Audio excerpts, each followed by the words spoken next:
I'm back with some more valuable information. So I'm getting a lot of DMs. People been asking me, how do you become an attorney, post incarceration, or if you make some sort of mistake in your life, how does this reflect when you go in front of the Board of Law Examiners? People been asking me about LSAT prep, bar prep, and all things related to college and law school. So I'm gonna take some time out and give y'all some information around that.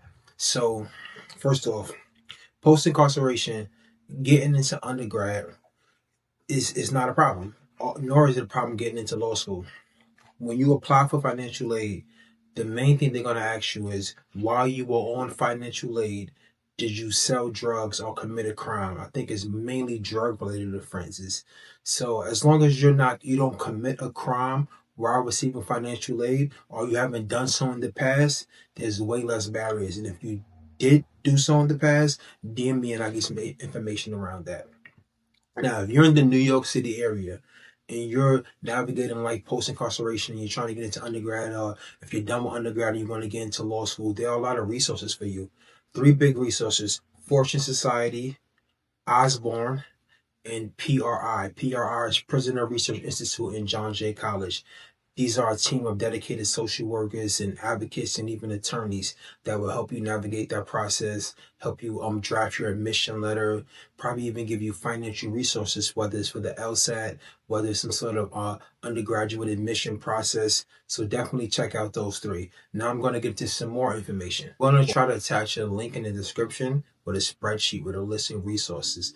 Definitely look into those resources and see what you can use for whatever stage of the education journey you are in, or just in post-education, whether you're applying for admission or anything of that nature. Definitely see if you can click the link. If you don't see it in the description, DM me and we'll get into that.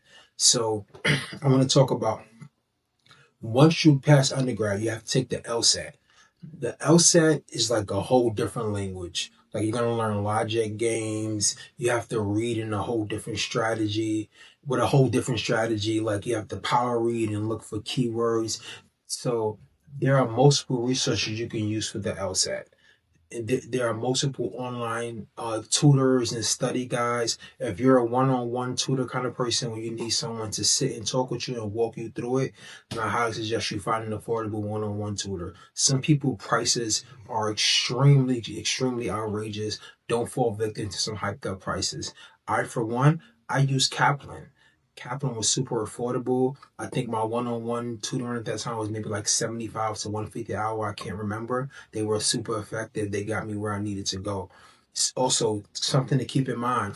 Everyone is not a big crowd person. I'm not a big crowd person. So I preferred online classes. It gave me less pressure. It didn't trigger my anxiety. I was able to process information better. And even with tutoring, I preferred online tutoring. When I'm in the quietness of my home and an environment that makes me feel comfortable, I process information better. It goes into my mind better. So it allowed me to perform better on the test, to the point where I got offered a free ride from two different schools and a 70% ride from the school that I actually chose to go to. So those are your tips on the LSAT. Now let's get into the next chapter of this video. So let's talk about applying to law school with a record. So when you complete your law school application, they're going to ask you, have you been arrested? What were you arrested for? And some other questions around your previous history. Now, when you do this application, it is important that you be 100% honest. I mean, do not leave anything out. They may actually go get some sort of dispositions and paperwork relating to your case. Sometimes that does not happen. In fact, most of the times that does not happen. As long as you are honest, the law school can assess whether or not it is likely that the Board of Law Examiners will allow you to become a licensed attorney. Do not feel deterred because you did something at 16 or 22, because you have some sort of drug related crime or something. You may have been dealing with a mental episode and assaulted someone. I got into law school with a record. I'm not going to disclose the details of my record, but there were some things that made me second guess whether or not I would be admitted to law school. But during my journey, post incarceration, through undergrad, through LSAT, I dedicated myself to several different churches, not just the church I was attending. I dedicated myself to some nonprofits, some prisoner reentry organizations, I mentored a lot of youth in the community. I had a lot of character reference letters talking about my integrity and the man I had become post incarceration and how I made that shift.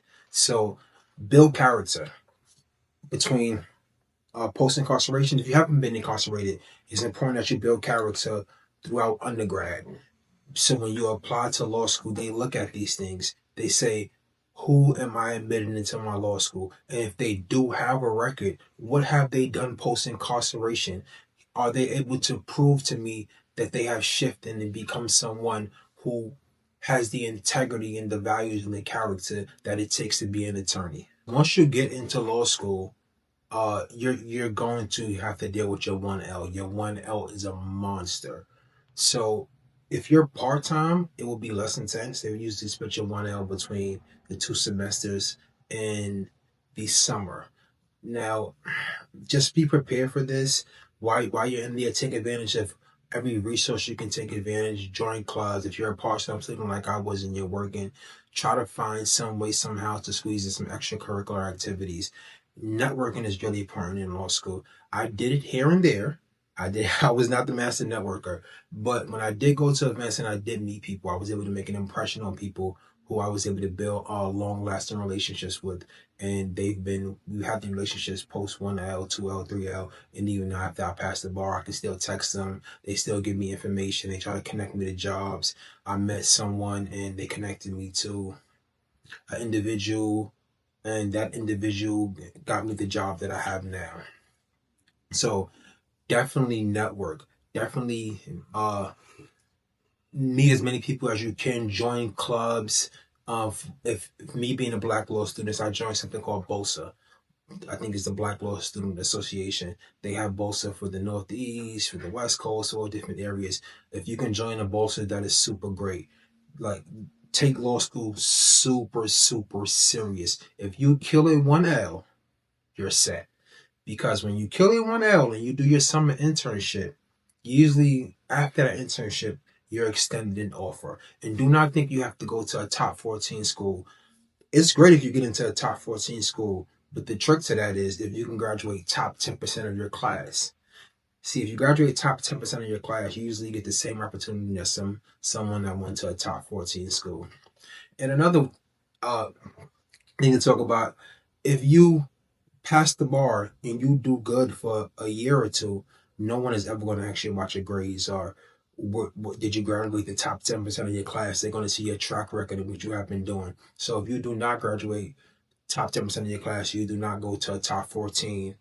Just when you get that first opportunity, take it serious, kill it, build a reputation, and a lot of doors will open. Now let's talk about taking the bar exam. So the bar exam is the most important part of your law school journey. After you graduate, you're going to have to take this test to be licensed in your jurisdiction. Now, depending on which jurisdiction you take the bar exam, it may be more challenging or it may be less challenging. But you have to know, how do you learn? I took the bar exam 3 times. And the first 2 times I took it, one of the most recognized bar exam tutoring programs out there. It did not work for me. I do not learn that way. So when you take this exam, be willing to carve out 12 weeks of your life. So people say 8 weeks, I say 12. Know how you learn, find some sort of program that allows you to learn in a way where you will process the information. And even better tip, take your 3 years of law school serious. Don't do what I did. Don't be working and taking some classes serious and cramming last minute for other classes. Take those 3 years serious. So a lot of that information that you'll be processing during bar prep, you will already know. But if you are going to take the bar exam, I highly recommend this lady who I took. Her name is Judy Vincent Pope. She is with Vincent Pope Tutoring. Google her. For me, I'm someone that, like I told you previously in this video, I don't like being overwhelmed. I don't like large groups. I don't like people triggering my anxiety. Everybody's staring at me. You're looking nervous. You're making me nervous. It just doesn't work for me. So she has these online classes where I'm able to sit at my home. There's a large group, but everyone isn't around me. They're home on their computers. Classes are supposed to be an hour. Judy usually gives you 2 hours. you're interacting, you're asking questions, people are asking questions, you get a lot of opinions. She's giving you constant essays and NPTs, which she is critiquing and going over in class and reviewing the best NPTs and the best essays that she got for the week, and you're picking up all these valuable tips. That's Judy Vincent Pope is someone that I highly suggest. Remember, Vincent Pope tutoring. Now you have your Themis, you have your Barbary. These are well recognized tutoring programs. I'm not going to say which one I took, but it didn't work for me.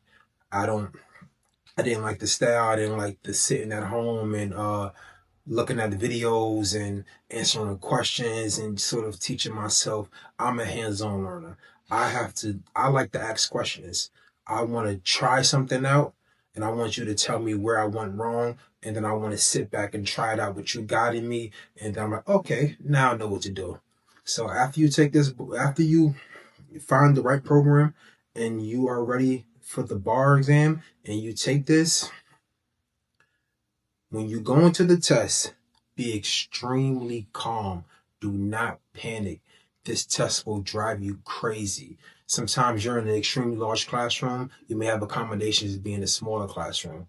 But people are going to be nervous. People are going to be sweating. People are going to be panicking. People are going to be talking your ear off. Like, conserve your energy. When I went into that test, like, I did not talk to anyone. I had my headphones on. I don't want to be your friend. Maybe like 5 minutes before the class, I would crack a joke here and there before the test. But for me, I need to conserve my energy, right? If you deplete my energy, now my anxiety is high. So those are my tips. If you follow those tips, you will be successful. It may not work for you. You may not be like me. But the moral of that whole spiel is that you have to know what works for you and apply that.